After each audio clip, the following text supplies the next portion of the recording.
Hello guys, welcome to my another YouTube blog. তো আজকে তো হলো আমাদের রাম ঠাকুরের জন্মোৎসব। ঠিক জানি না কততম জন্মোৎসব, তো গিয়ে শিওর হব আর কি।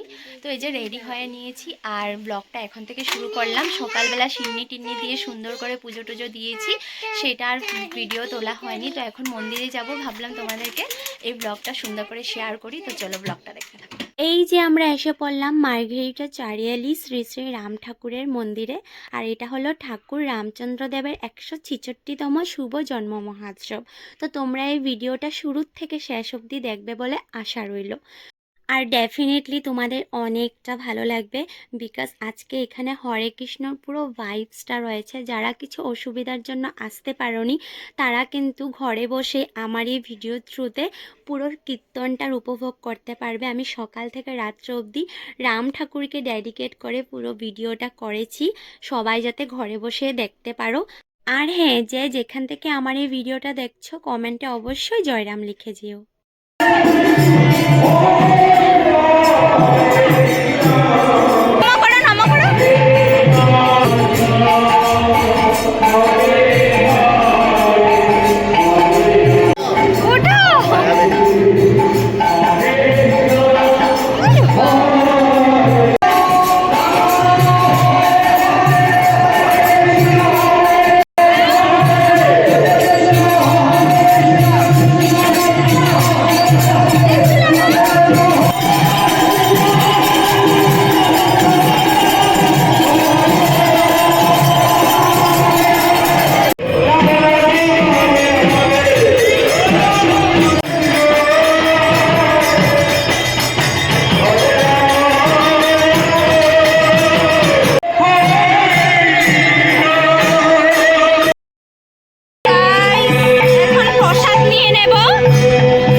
গরম পাপা, আস্তে আস্তে খাও কিন্তু, এদিকে দিবা না। হ্যাঁ পাপা, আস্তে আস্তে খাও। হ্যাঁ হ্যাঁ। তো এই যে ভোগের প্রসাদ এখানে রাখলাম একটু শাশুড়ি মায়ের জন্য, আর এখন খিচুড়িটা খেয়ে নিচ্ছি, পুরো গরম। কাকা আমি খাবিয়ে দেবো?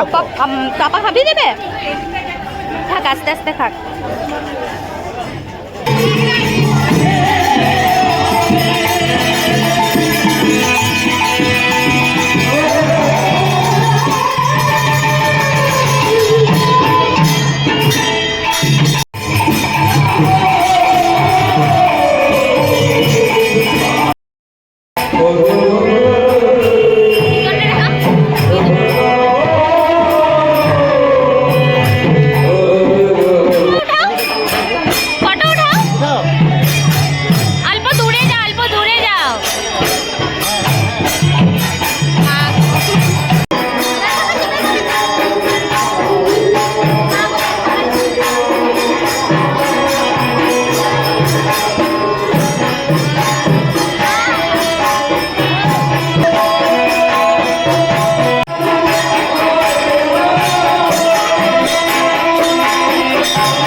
বসলাম, এখন আমরা চলে যাচ্ছি ঘরে।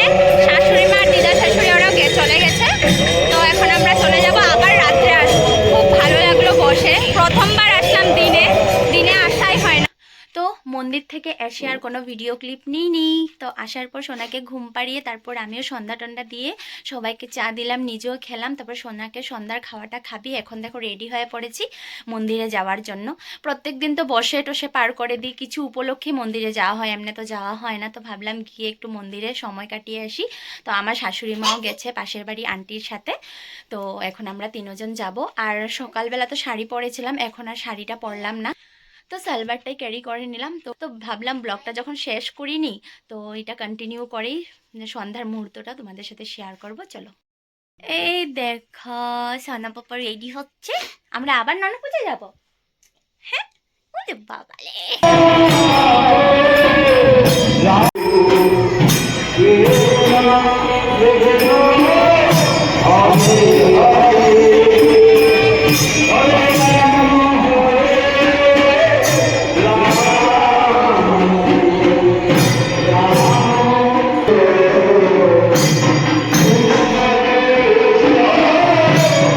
এই মহারাজ থেকে আমার বর দীক্ষা নিয়েছিল, শ্রী শ্রী মহন্ত মহারাজ। চলো ওদিকে যাবো, ঠাম্মির কাছে যাবো, চলো।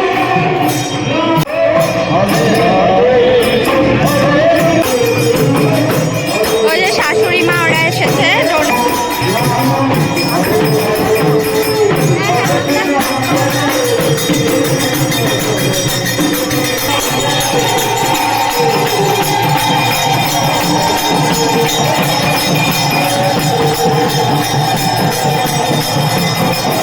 একটা মোস্ট ইম্পর্টেন্ট কথা আমি বলতে চাই, এখানে যারা কীর্তন করছে, কীর্তন পার্টি টিমরা, ওরা কিন্তু বাঁশবাড়ির এত সুন্দর ভয়েস আর এত লাউডলি ওরা গানগুলো গাচ্ছে, মানে সবাই পুরো মগ্ন হয়ে গেছে আর কি। আমিও সেখানে পার্টিসিপেট করেছি, পুরো গ্রুপের মধ্যে আমি ডান্স করেছি। মানে কে দেখছে না দেখছে আমি একদম টোটালি অ্যাভয়েড করে পুরো ঠাকুরের গানে মগ্ন হয়ে গেছিলাম।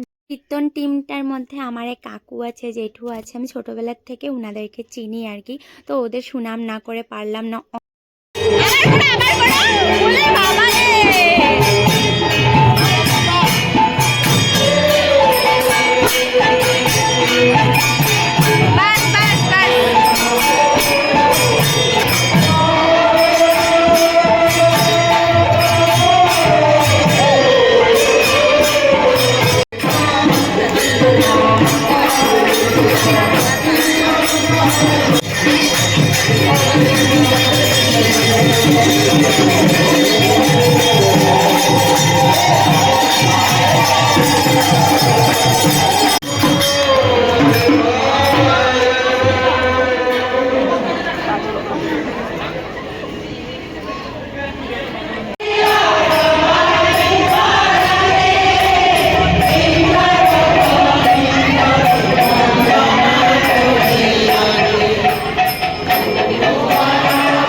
দাদা আমাকে বলেছে কিছু বলার জন্য,